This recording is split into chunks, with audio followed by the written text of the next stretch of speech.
TMF 정산 지원 사태가 연일 이어지고 있는 가운데 피해자들이 구영배 큐텐 대표를 경찰에 고소했습니다. 이런 가운데 팀원과 위메프가 법원에 기업 회생을 신청했는데요. 앞으로 어떤 절차를 밟게 되는지, 또 피해자들의 보상은 어떻게 되는지 관련 내용을 오선희 변호사와 함께 짚어보겠습니다. 변호사님 어서 오세요. 네, 안녕하세요. 오선희입니다. 예, 앞서 말씀드린 것처럼 구영배 회장이 첫 입장문을 냈습니다. 네. A4 용지 2장 분량이라고 하는데 네.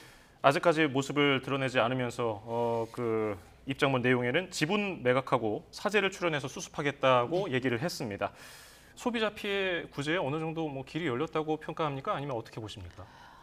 저는 굉장히 부정적으로 생각합니다. 일단은 이게 법적 구속력이 전혀 없지 않습니까? 예. 하겠다는 건데 오늘 좀 전에 앞선 뉴스에도 나왔습니다만 팀원과 위메프가 지금 그 기업 회생 절차를 신청을 했죠. 예. 그럼 기업 회생 절차가 들어간다는 거는 그 기업의 채권자들이 향후에 채권이 회생 절차가 아니고서는 돈을 돌려받을 수 없다는 의미고요. 지금 구영배 대표가 내가 돈을 주겠어라는 것도 법률적으로 말이 되지 않는 말이거든요.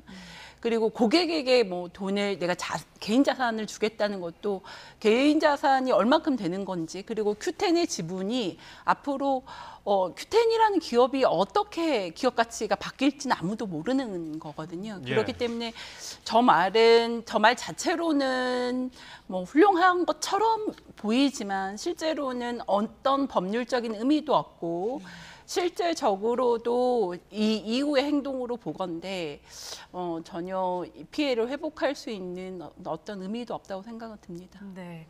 지금 그 입장문을 보면 또 구 대표가 고객 피해 규모를 약 500억 원 내외로 좀 추산한다고 했거든요. 네. 근데 정부가 파악한 그 미정산 금액을 보면 2,100억 원 정도인데 여기다가 규모는 더 늘 것으로 보는 분들도 많고요. 이게 왜 이렇게 격차가 크게 나는 걸까요? 이게 이제 티몬이나 위메프가 우리가 흔히 말하는 플랫폼이라고 말을 하는데 이게 구조가 소비자들이 티몬이나 위메프 같은 플랫폼에서 물건이나 서비스를 구매를 하면 소비자들은 즉시 비용을 내죠. 예. 근데 그것을 이렇게 물건을 판매하는 이제 판매 업체들은 티몬이나 위메프에서 바로 돈을 받지 못하거든요.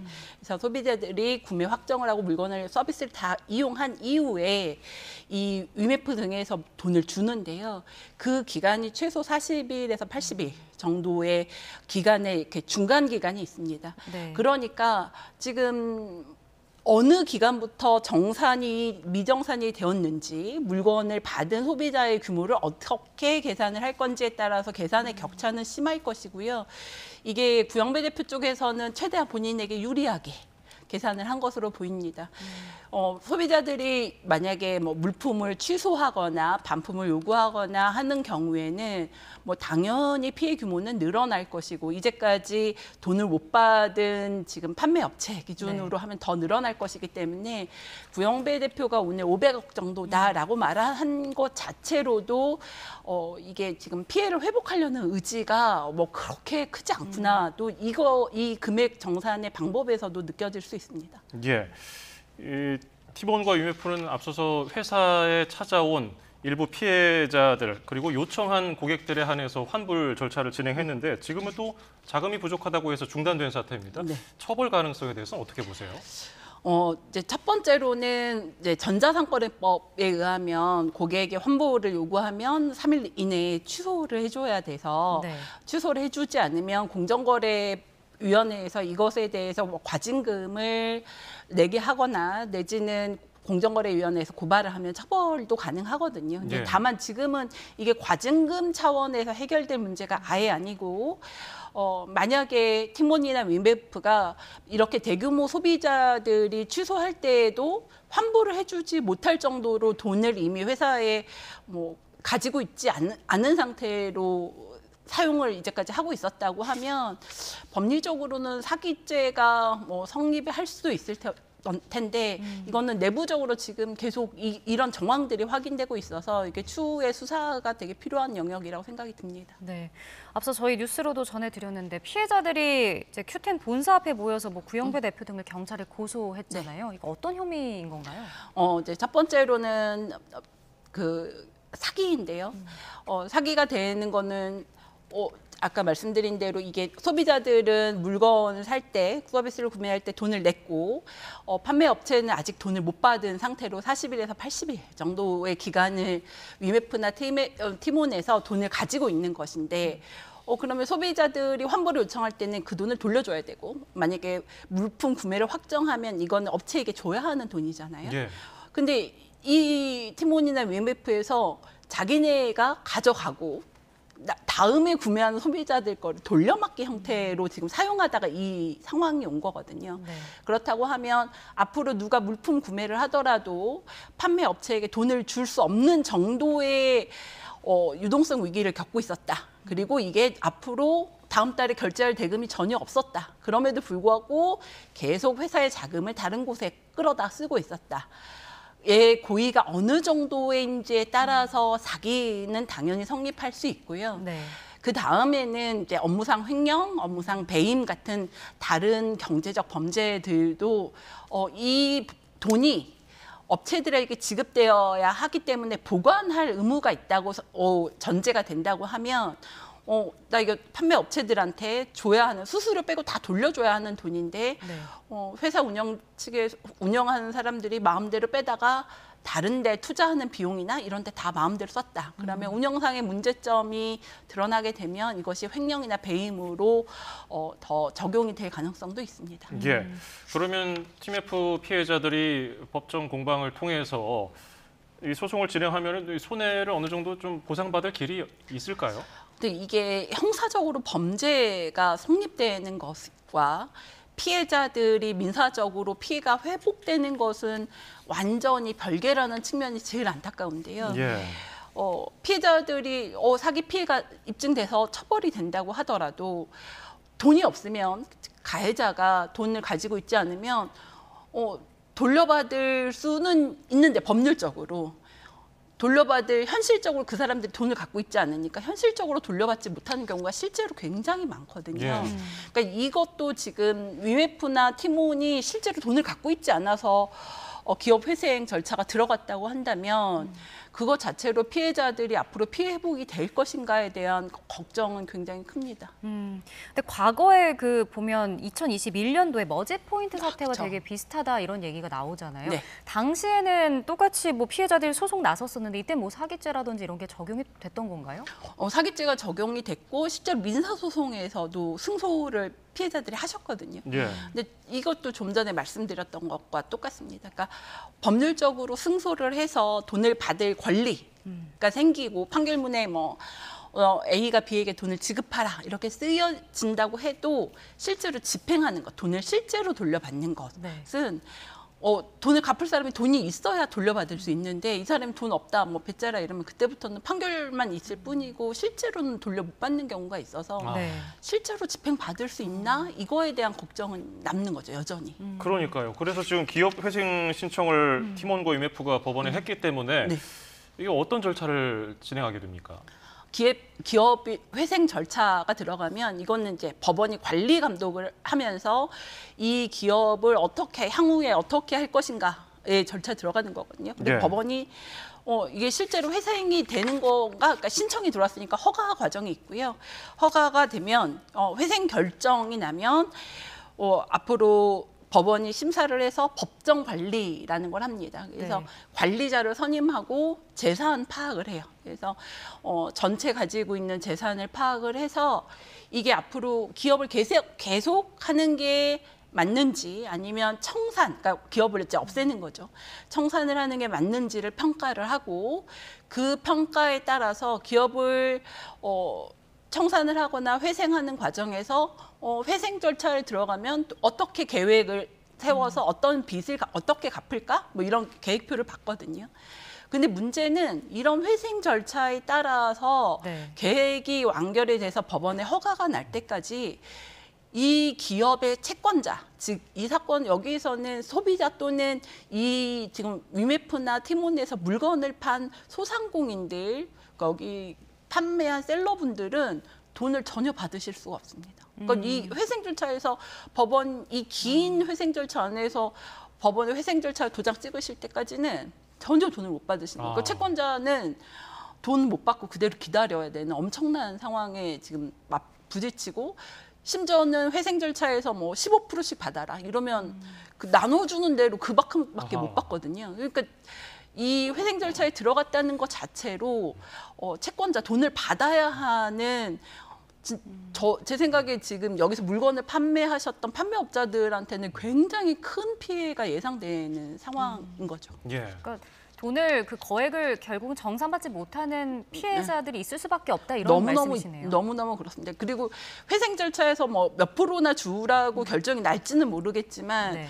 그 결정이 날 때까지는 이미 돈이 못 받게 묶여져 있는 상태거든요. 그러면 소규모의 소상공인들이나 판매자분들은 그만큼 위메프나 티몬에서 뭐 100억을 팔았다 아니면 50억을 팔았다 하면 그만큼 채권을 가진 상태에서 돈을 전혀 정산을 못 받으니까 위기를 겪으실 수밖에 없거든요. 그래서 판매하신 판매 기업들의 경우는 큰 어려움이 예상이 됩니다. 예.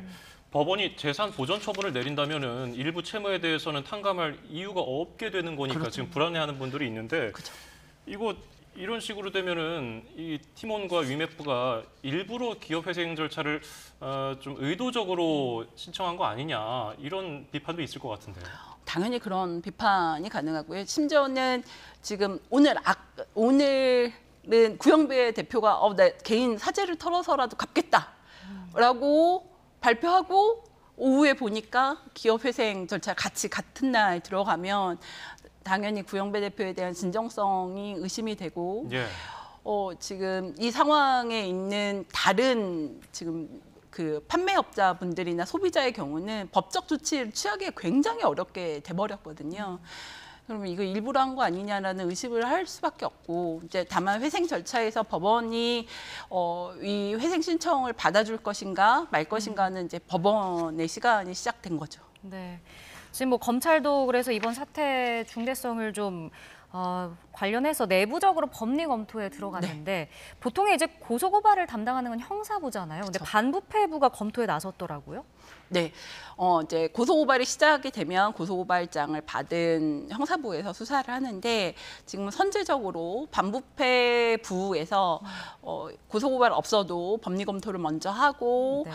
이 사건에 대해서 좀 들여다보겠다라고 했고요. 이거는 사태의 심각성을 검찰에서 먼저 인식을 했다라고 보는 게 맞고 특히 이게 지금 중요한 거는 구조가 아까 말씀드린 대로 단순히 뭐 민사적으로 물건을 팔았으니 그 대금을 정산해 주세요의 문제가 아니고 그 물건을 소비자한테 대금을 받고 판매자에게 지급하기까지의 그 뭐 한두 달간의 그 사이에 돈을 미리 빼서 네. 다른 데다 유용했기 때문에 생긴 문제거든요. 이것을 법리적으로 어떤 범죄에 적용시켜서 어떤 식으로 처벌을 할 수 있을까를 적극적으로 검토하겠다라는 것으로 해석이 됩니다. 이게 굉장히 중요한 게 사실 이런 식의 플랫폼 사업자가 여기만 있는 것은 아니고 굉장히 많기 때문에 네. 그리고 이게 되게 관행이기 때문에 검찰의 이런 적극적인 태도는 지금 되게 굉장히 필요한 태도이긴 합니다. 예. 상황이 이렇다 보니까 정부가 5,600억 원이 넘는 긴급 자금을 지원하기로 했는데 소비자뿐 아니라 판매자들까지 지금 피해가 큽니다. 어느 정도 효과를 볼까요? 지금 당장 유동성 위기에 몰린 판매자분들에겐 도움이 되실 수는 있겠는데 여전히 이제 남는 게 이게 근본적이라기보다는 당장의 이게 유동성 위기를 해결하는 당장의 수혈일 뿐이고 판매자분들께는 이게 어차피 채무로 또 남으시는 거거든요. 예. 그래서 당분간의 급한 불을 끄는 거지. 종국적으로는 이 티몬이나 위메프한테 받아야 하는 정산금을 받지 않으면 문제가 해결될 수는 없는 것이어서 이 해결책을 마련하는 게 근본적인 도움이 되실 거라고는 생각합니다. 좀 일시적이고 단기적인 효과에 그칠 거다 네. 이렇게 좀 얘기를 해주셨는데 그런가 하면 지금 티몬과 위메프 그 모회사죠 큐텐에 올해에만 30억 원 상당의 정부 예산이 지급됐다고 네. 하더라고요. 그러니까 이게 원래 취지가 영세상인의 뭐 온라인 쇼핑몰 입점을 돕는다 이런 건데 이게 오히려 검증 없는 쇼핑몰 선정으로 피해가 더 커진 거 아니냐 이런 지적도 잇따르던데 어떻게 보시나요? 이게 이제 의도는 굉장히 좋죠. 그러니까 뭐 디지털 세상이고 지금 쇼핑을 뭐 밖에 나가서 하는 게 아니라 디지털화되어 있는 쇼핑이다 보니까 중소벤처기업부에서 이런 지원 사업을 하고 있었고 근데 네. 큐텐 계열사가 생각외로 굉장히 많이 114억이나 되는 지원금을 받기로 결정이 됐다고 하는데요. 이 과정만 보더라도 사실은 정부 쪽에서 이 큐텐 계열사들의 이런 문제점, 위메프나 티몬의 이런 문제점을 인식하고 있었던 것으로 보이는데 오히려 중소벤처기업부에서는 지원을 하고 있었기 때문에 이게 정부 기관 내에 제대로 소통이 되고 있었던 것 맞나? 이런 의구심은 굉장히 듭니다. 예, 다음 주제 좀 살펴보겠습니다. 지난 주말에 서울 성수동에서 음악 공연이 있었는데 이게 중간에 중단되는 사고가 발생했습니다. 5명이 호흡곤란 증상을 호소했는데 이 사건 좀 짚어주시죠. 네, 이게 어제 새벽 서울 성동구에 있었던 음악 페스티벌이죠. 굉장히 유명한 우리나라 출신의 DJ가 공연한다고 하면서 공연장에 아주 많은 사람들이 몰렸고요. 이제 이게 일반적인 뭐 이렇게 우리가 생각하는 그런 음악 공연장으로 만들어진 건물이 아니고 예. 일반적으로 그냥 4층짜리 건물이어서 여기서 근데 페스티벌을 한다고 하니까 지금 영상에서 보시는 것처럼 건물을 놓고 입구가 되게 좁고 계단으로 만들어진 건물에 사람들이 진입하려고 공연을 관람하시려는 관람객들이 계속 들어가는 상황이었고 들어가는데도 입구가 좁으니까 네. 뭐 1시간 이상 대기해서 줄 서서 들어가야 되는 상황인데 좁은 공간에 많은 사람들이 들어가다 보니까 이게 막 굉장히 호흡하기도 힘들다 그러면서 경찰에도 119에도 많이 신고가 들어가서 결국 새벽 4시 정도까지 예정되어 있던 공연이 예. 새벽 1시경에 중단되었다고 합니다. 네. 지금 영상을 보면 정말 많은 사람들이 있잖아요. 그러니까 이태원 참사가 사실 생각이 날 수밖에 없는데 그 당시에도 안전관리 문제에 대한 경각심을 높여야 된다 이런 지적이 많았거든요. 지금 뭐 그런 매뉴얼이 구체화되거나 이런 건 아직 없는 건가요? 매뉴얼은 아니고 이제 공연법이라고 있습니다. 이렇게 대규모의 공연을 하는 경우에 공연장을 관리하거나 공연을 열려고 하는 사람들은 공연에 대한 안전 규칙을 만들고 그것을 안내하도록은 되어 있습니다. 네. 이게 보통 이제 1,000명 이상 하는 경우는 안전관리 요원을 두고 피난 통로를 만들어서 그것을 안내를 하도록 되어 있고요. 그래서 재예방 조치 등을 하도록 되어는 있습니다. 그런데 이제 이게 안 지키더라도 과태료 정도거든요. 그래서 예. 뭐 처벌을 받는 것은 아니고요. 그리고 이게 일반적으로 대형 공연장이나 극장 같은 경우는 계속 상시 운영되니까 안전관리를 철저하게 지키는데 이렇게 일반적이지 않고 상시 운영되지 않는 경우는 안 지키는 경우도 있기 때문에 네. 이것에 대한 대책이 사실상 없는 셈이죠.